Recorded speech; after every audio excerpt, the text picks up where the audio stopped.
Okay, so as Bill and I just discussed, I'm gonna come through, I'm gonna use our Seal and SQUEAL to go in and seal the paint, provide the protection that it needs before we go through and wax the car. Now, I wanted to show you some techniques that we've learned over the years. And what you're gonna wanna do is you wanna get an applicator pad and give it a good shake, which I've already done. You're just gonna put a couple drops. You don't need to get aggressive with it.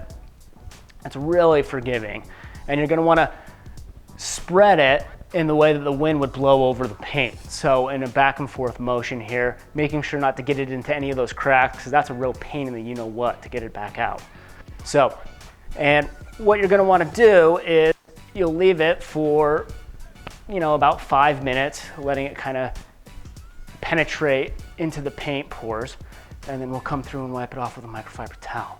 So I'm gonna run through the rest of the car. You can even leave it if you'd like. It's really easy to remove. So as you come back with your microfiber, it will come right up. Now the sealant's gonna provide you the protection and shine that you're going to need, and our Seal and SQUEAL really is the best sealant on the market. But today, we're gonna do something that we like to do whenever we apply a sealant on a car's paint, and we're gonna do what's called stacking. Now, stacking is gonna provide you the additional protection as well as the depth of shine that you're looking for. And we're gonna be stacking today with our gloss sauce. Now, what makes our gloss sauce different is that it's a T1 carnauba wax that's been blended with synthetic polymers that's gonna provide you the durability and extra depth of shine.